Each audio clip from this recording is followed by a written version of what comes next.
ఇప్పుడు మనం సైనిక్‌పురిలో ఉన్న అంకుర హాస్పిటల్‌లో ఉన్నాము. మనతో పాటు ప్రముఖ పీడియాట్రిషియన్ డాక్టర్ రమేష్ గారున్నారు. నమస్తే అండి రమేష్ నమస్తే గారు. అండి. సో, రమేష్ గారు ఇప్పుడు చాలామంది ఏం జేస్తుంటారంటే పేరెంట్స్ పిల్లలకేదైనా ప్రాబ్లమ్ వచ్చిందనుకోండి దగ్గరలో ఉన్న హాస్పిటల్‌కి వెళ్ళిపోతూ ఉంటారు. అంటే చిన్న పిల్లల సమస్యలకి వాళ్ళు ఎందుకసలు పీడియాట్రిషియన్‌ని సంప్రదించాలి అంటారు మీరు? పీడియాట్రిషియన్ చదువుకునేది కానీ, నేర్చుకునేది కానీ మొత్తం పిల్లల గురించి. బాడీ ఎలా ఉంటుంది, వాళ్ళ డెవలప్‌మెంట్ ఎలా ఉంటుంది, వాళ్ళకొచ్చే జబ్బులేంటి, వాళ్ళకిచ్చే ట్రీట్మెంట్ ఏంది. పెద్దల్లో అయితే జబ్బొస్తే కొన్ని రోజుల దాకా ప్రోగ్రెస్ కాదు. కానీ పిల్లలలో 1 డేలో గూడా ప్రోగ్రెస్ కావచ్చు. సో, వాళ్ళకి ట్రీట్మెంట్ ఏమివ్వాలి, ఆ ట్రీట్మెంట్ ఎట్లా రెస్పాండ్ అవుతది బేబీ అనేది చదువుకునేది, ప్రాక్టీస్ చేసేది పీడియాట్రిషియన్. సో, ఖచ్చితంగా పీడియాట్రిషియన్ దగ్గరికే ఎళ్ళాలి. ఇంకొకటి ఏంటంటే మామూలుగా మనకి ఏదన్నా గుండె ప్రాబ్లమ్ వచ్చింది, హార్ట్ ప్రాబ్లమ్ వచ్చినప్పుడు మనం సాధారణంగా కార్డియాలజిస్ట్‌నే కలుస్తాం. హ్మ్. అదే విధంగా పీడియాట్రిక్‌లో చిన్న పిల్లల్లో ఏదన్నా ప్రాబ్లమ్ వచ్చినప్పుడు చిన్న పిల్లల స్పెషలిస్ట్‌నే కలవాలి. సో, వాళ్ళ దగ్గర ఉండే స్టాఫ్ కానీ, వాళ్ళ దగ్గర ఉండే ఎక్విప్‌మెంట్ కానీ, వాళ్ళకు పిల్లలకి కావాల్సిందే ఉంటాయి. ఇప్పుడు ఫర్ ఎగ్జాంపుల్ ఇప్పుడు మనము పెద్ద హాస్పిటల్‌కి ఎక్కడన్నా ఏదన్నా వేరే హాస్పిటల్‌కెళ్ళినప్పుడు ఇప్పుడు పిల్లలకి పల్స్ ఆక్సిమీటర్ అని ఉంటది, మానిటర్ అని ఉంటది, వాళ్ళకి బీపీ చెక్ చేయాల్సింది ఉంటది. హ్మ్. వాళ్ళకి ఆక్సిజన్ అందజేయాల్సిన ట్యూబ్స్ ఏవైతే ఉంటాయో, వాళ్ళకు ఇన్‌ఫాంట్స్‌లో ఇప్పుడు చిన్న పిల్లల్లో మనం ఇంజెక్షన్ నార్మల్‌గా ఇవ్వరాదు. హ్మ్. వాళ్ళకి సిరింజ్ పంపు పెట్టి ఇవ్వాలి. సో, వాళ్ళేమన్నా సిక్ అయినారు అంటే సీపాప్ మెషిన్ అని ఉంటది. ఇలాంటియన్నీ మనకి వేరే హాస్పిటల్స్‌లో ఉండవు. మళ్ళీ పిల్లలు అనేవాళ్ళు కమ్యూనికేట్ చెయ్యరు. మనకి వాళ్ళు ఓన్లీ కమ్యూనికేట్ చేసే విధానం ఏంది అనంటే వాళ్ళు ఏడవడం గానీ, తినడం మానేయడం గానీ, వాళ్ళకి ఆ విధంగానే కమ్యూనికేట్ చేస్తారు. సో, పీడియాట్రిషియన్స్ గానీ, పీడియాట్రిక్ నర్సులు కానీ వాళ్ళేం చేస్తారు అనంటే, ఇలాంటి కమ్యూనికేషన్ అనేది వాళ్ళకి అలవాటయిపోయి ఉంటది. ట్రైన్ అయ్యి ఉంటది కాబట్టి, వాళ్ళు తొందరగా కొన్ని థింగ్స్ పికప్ చేస్తారు. ఇంకొకటి ఏంది అనంటే, ఇప్పుడు మనం పీడియాట్రిషియన్ దగ్గరికి పోతే, వాళ్ళ దగ్గర వాళ్ళ రూమ్‌లో కానీ, హాస్పిటల్‌లో కానీ ఉండే అట్మాస్ఫియర్ అనేది చైల్డ్ ఫ్రెండ్లీగా ఉంటుంది. సో, హ్మ్. పిల్లలనేది ఈజీగా కోఆపరేట్ చేస్తారు. ఇంకొకటేందంటే పిల్లల్లో ప్రెజెంటేషన్ ఒక జబ్బొచ్చింది ఏదన్నా అంటే, వాళ్ళు ప్రెజెంట్ జేసేది వేరు ఉంటుంది. పెద్దోళ్ళు ప్రెజెంట్ జేసేది వేరుంటుంది. ఇప్పుడు పెద్దోల్లో కడుపు నొప్పి వచ్చిందంటే, సాధారణంగా అది అజీర్తి అయి ఉంటుంది. అంటే డైజెషన్ ప్రాబ్లమ్. కానీ పిల్లల్లో ఇట్ క్యాన్ బి అపెండిసైటిస్ కావచ్చు, ఇంటర్సెప్షన్ అనేది కావచ్చు, ఇంకేదైనా కావచ్చు. ఇప్పుడు అపెండిసైటిస్ కానీ, ఇంటర్సెప్షన్ కానీ వచ్చింది అనంటే, అది ఎమర్జెన్సీ. ఇంటర్సెప్షన్ అంటే ఒక పేగులోకి ఇంకో పేగు ఎళ్ళిపోవడం. సో, హ్మ్. అలాంటిది ఎమ్మటే మనం సర్జరీ చేయించాలి. అది పిల్లల హాస్పిటల్‌లో పిల్లల డాక్టరే గుర్తుపడతారు. సో, ఈ కారణాల వల్ల మనం పిల్లల డాక్టర్ దగ్గరికెళ్ళడము ఎమర్జెన్సీలో అనేది చాలా ముఖ్యం. సో, డాక్టర్ గారు అంటే ఈ మధ్య కాలంలో చిన్న పిల్లల్లో ఎమర్జెన్సీగా ఎలాంటి కేసెస్ వస్తున్నాయండి? సో, మీరేమైనా ఎగ్జాంపుల్ చెప్పగలరా? చాలా చూస్తుంటామండి. కామన్‌గా వచ్చే ఎమర్జెన్సీ రూమ్‌కి, ఎమర్జెన్సీలో వచ్చేవి మెయిన్‌గా ఏందంటే, ఫాస్ట్‌గా బ్రీతింగ్ చేయడము, లేకపోతే కష్టంగా బ్రీతింగ్ చేయడము, ఇక్కడ గొంతు భాగంలో గుంట పడడము, లేకపోతే ఛాతీ కింది భాగంలో గుంటలు పడడము, బ్రీతింగ్ చేసేటప్పుడు సౌండ్ డిఫరెంట్‌గా రావడము, ఇలాంటి థింగ్స్ చాలా కామన్. ఇంకొకటి ఏందంటే, బేబీకి బాగా మోషన్స్ అయిపోయి, బాగా వామిటింగ్స్ అయిపోయి, డీహైడ్రేట్ అయిపోయి, కళ్ళు లోపలికెళ్ళిపోవడము, ప్లస్ యూరిన్ పోకపోవడము, డీహైడ్రేషన్ కూడా చూస్తాము. సో, డీహైడ్రేషన్ ఒకటి, బ్రీతింగ్ డిఫికల్టీస్ ఒకటి, ఫీవర్ అనేది ఎమర్జెన్సీ కాదు కానీ, కొన్నిసార్లు ఫీవర్ విత్ ర్యాష్, పెయ్యంతా ర్యాష్ రావడము, ఫీవర్ విత్ బ్రీతింగ్ డిఫికల్టీ రావడము, ఫీవర్ విత్ సీజర్స్ రావడము, ఇది ఒక ఎమర్జెన్సీ. పిల్లల్లో కొంతమంది ఏమైతారంటే కింద పడతారు. బిల్డింగ్ నుండి కింద హ్మ్. పడడము, లేకపోతే బెడ్ నుండి కింద పడిపోవడము, అలాంటివి కూడా వస్తాయి. కింద పడ్డప్పుడు హెడ్ ఇంజ్యూరీ లాగా కొన్నొస్తాయి. కొన్నిసార్లు బ్లీడింగ్ కూడా అవుతారు. హ్మ్. అంటే కంటిన్యూగా బ్లీడింగ్ అవ్వడం. ఇవి కొన్ని ఎమర్జెన్సీస్. కొందరు పిల్లలేందంటే కొన్ని విష పదార్థాలు మింగుతారు. లైజాల్ తాగడం అని హ్మ్. కొందరొస్తారు. కొందరు క్యాంఫర్ బిళ్ళలు తినేసొస్తారు. క్యాంఫర్ బిళ్ళలు తినగానే పిల్లలకి అంతే ఎమ్మటే వాళ్ళకి ఏం అందుబాటులో ఉన్నాయో అవన్నీ ఆ! నోట్లో అంటే బిలో 2 పెట్టేసుకుంటుంటారు. ఇయర్స్ వాళ్ళు, 3 ఇయర్స్ వాళ్ళు ఇలా చేస్తారు. కెరోసిన్ తాగి వస్తారు కొందరు.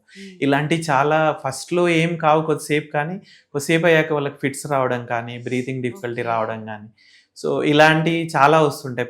వెంబటే వాళ్ళు ఎమర్జెన్సీకి తీసుకొనొస్తుంటారు.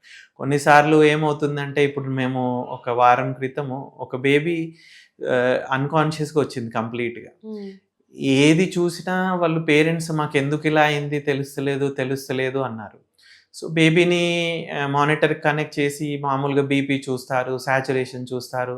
అదే విధంగా అదే స్టైల్‌లో బేబీకి షుగర్ చెక్ చేశారు. షుగర్ మొత్తం పడిపోయింది.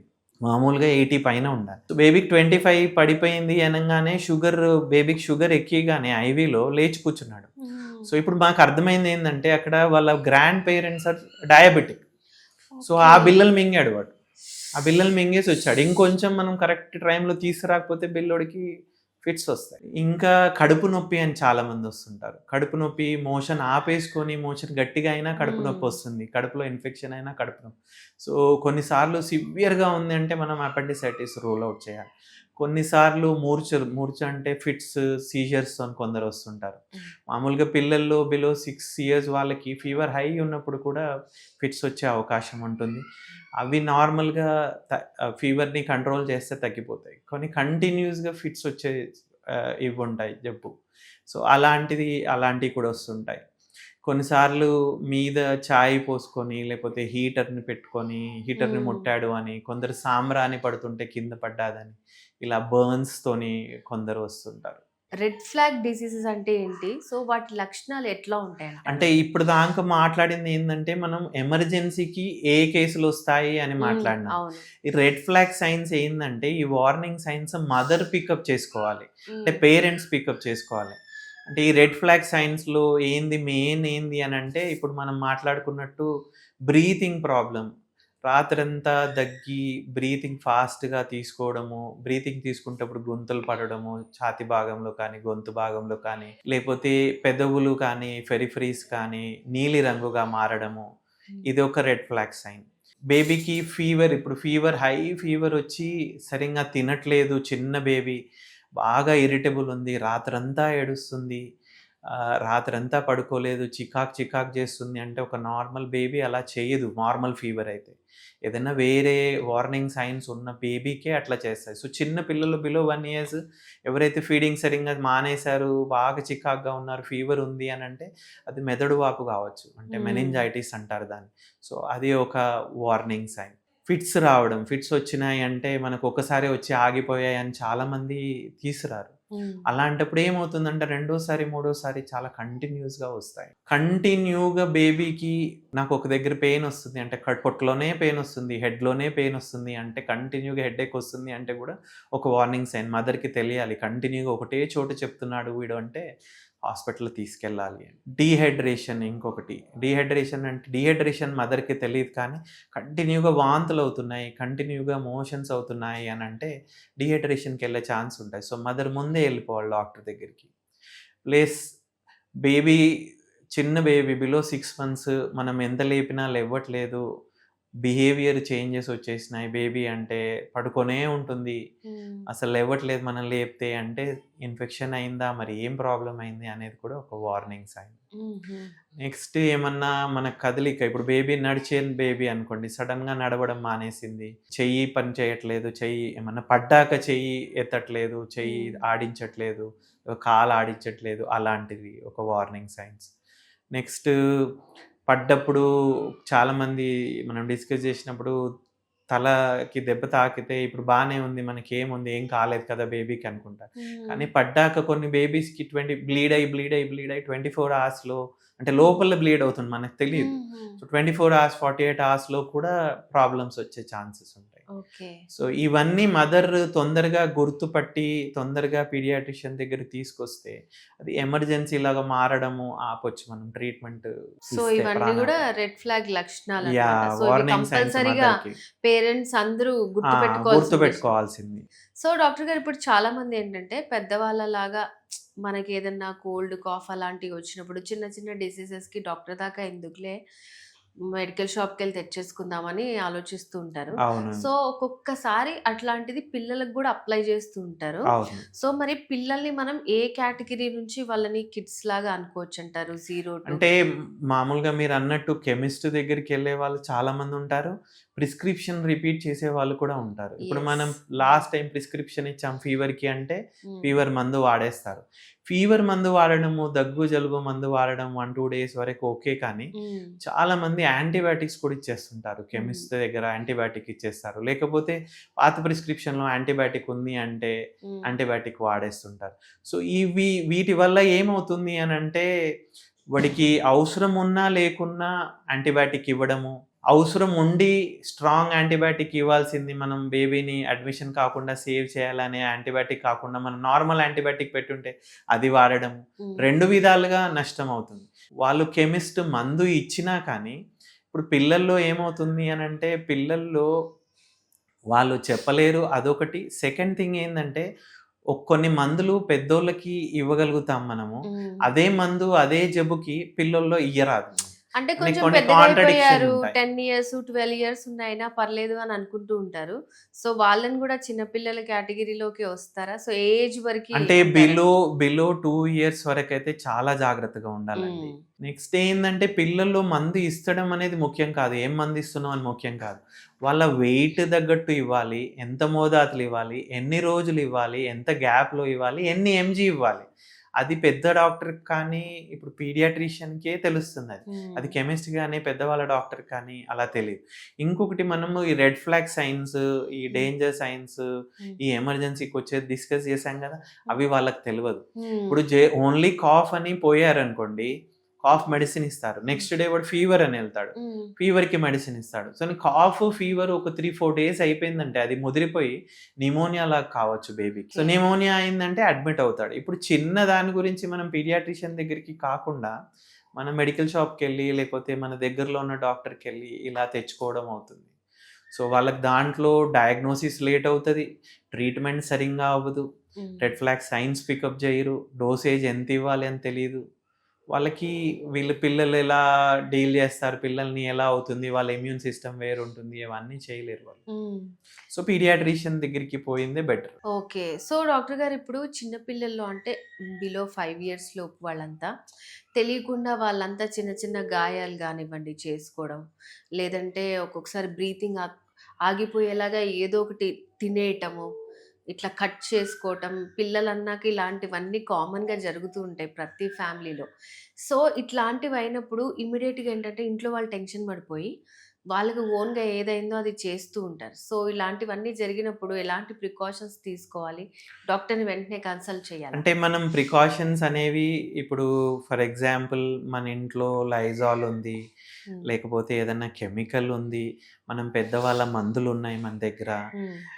లేకపోతే స్టవ్ దగ్గర గానీ, హీట్ వాటర్ గానీ, మనం సాంబ్రాణి ఎయడం గానీ, ఇలాంటియన్నీ అప్పుడు మనము పిల్లల్లో అందుబాటులో ఉండకుండా దూరంగా ఉంచి, వాళ్ళను మనము దాన్ని వాటిని వాళ్ళని విజిలెంట్‌గా ఉండి మనం వాళ్ళని చూస్తూ ఉండాలి.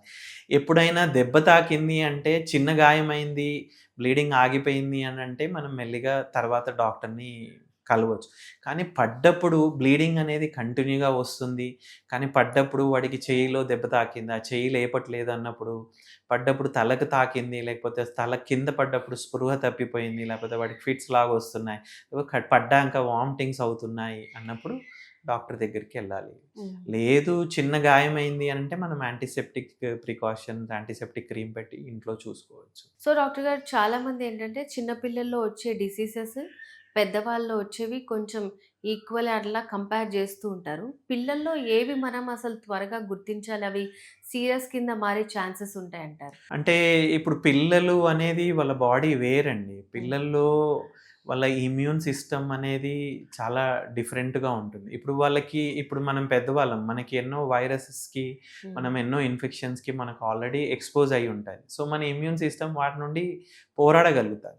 కానీ పిల్లలు బిలో 1 ఇయర్ కానీ, బిలో 1 మంత్ గానీ, బిలో 2 మంత్స్ ఉన్నవాళ్ళు గానీ, వాళ్ళసలు బయటికి రారు.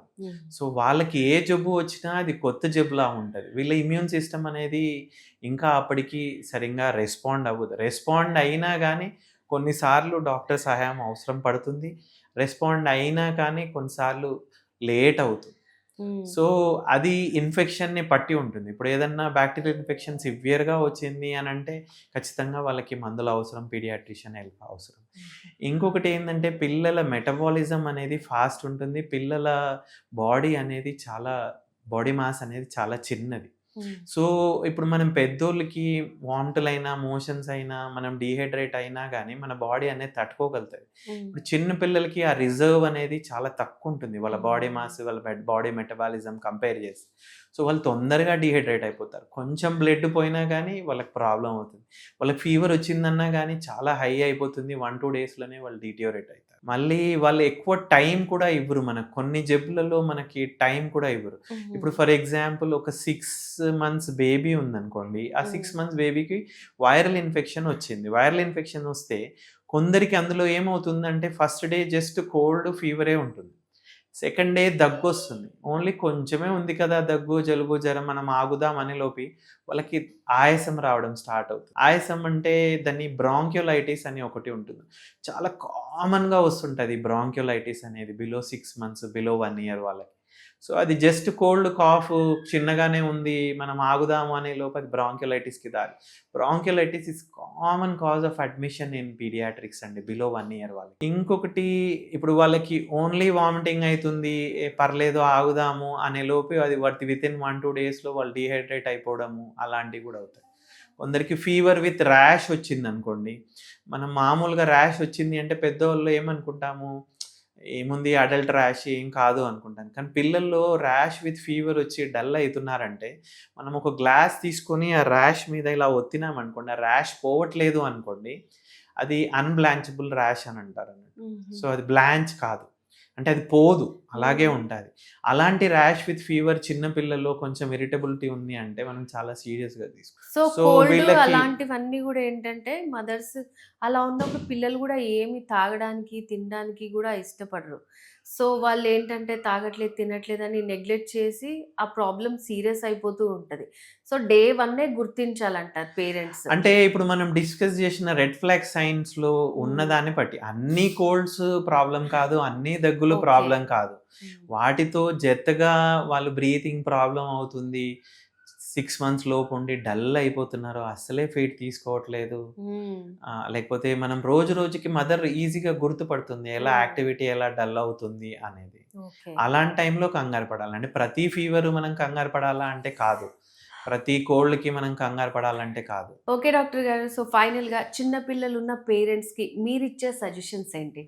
పిల్లల్లో మామూలుగా ప్రాబ్లమ్ ఉంది అన్నప్పుడు మీరు పీడియాట్రిషియన్ దగ్గరికి ఎళ్ళడమే బెటరు. అంటే కొన్నిసార్లు అది ప్రాబ్లమ్ లేదు అనంటే పీడియాట్రిషియన్ చెక్ చేసి మీకు ప్రాబ్లమ్ ఏమీ లేదు అని రీఅష్యూర్ చేస్తారు. మీది మీరు మందులు వాడడం కానీ, మీరు పాత ప్రిస్క్రిప్షన్‌లు వాడడం కానీ, లేకపోతే కెమిస్ట్ దగ్గరికి పోవడం కానీ, పెద్దోళ్ళ డాక్టర్ అన్నా, జనరల్ డాక్టర్ దగ్గరికి పోవడం కానీ చేసినప్పుడు ఒక్కొక్కసారి అది వార్నింగ్ సైన్స్ మిస్ అవ్వడము, ట్రీట్మెంట్ లేట్ అవ్వడం వల్ల మీకే నష్టం అవుతుంది. సెకండ్ థింగ్ ఏందంటే మీరు పీడియాట్రిషియన్ దగ్గరికి పోవడానికి మొహమాటం పడకూడదు. పీడియాట్రిషియన్స్ అనేవాళ్ళు పిల్లలతోని ఈజీగా కమ్యూనికేట్ చేస్తారు. ఒక ఫ్రెండ్లీ అట్మాస్ఫియర్ ఉంటాది. మీకు ఏ డౌట్ వచ్చినా వాళ్ళని అడగొచ్చు. వాళ్ళు ఈజీగా అవైలబుల్ ఉంటారు. థర్డ్ థింగ్ ఏంది అనంటే పిల్లల్లో మీరు రెగ్యులర్‌గా డాక్టర్ దగ్గరికి, పీడియాట్రిషియన్ దగ్గరికి ఎళ్తున్నారు అనంటే జనరల్‌గా కూడా కొన్ని స్క్రీన్ చేస్తారు. అంటే ఫర్ ఎగ్జాంపుల్ ఒక స్కూల్ గోయింగ్ చిల్డ్రన్‌కి వాడికి హియరింగ్ ఇంపార్టెంట్. ఐ హ్మ్. Vision important. వాడికి న్యూట్రిషన్ కరెక్ట్‌గా ఉందా? ఏదైనా డెఫిషియన్సీ ఉందా? అంటే చాలామంది ఇండియన్ పిల్లల్లో అనీమియా అని ఉంటది. అంటే బ్లడ్ తక్కువుంటది. సో, వాళ్ళు స్కూల్‌కెళ్ళినప్పుడు ఈ అనీమియా ఉంటే వాళ్ళకి సరింగా కాన్సంట్రేషన్ అనేది, ఎదుగుదల అనేది, పోరాడే శక్తి అనేది కరెక్ట్‌గా ఉండదు.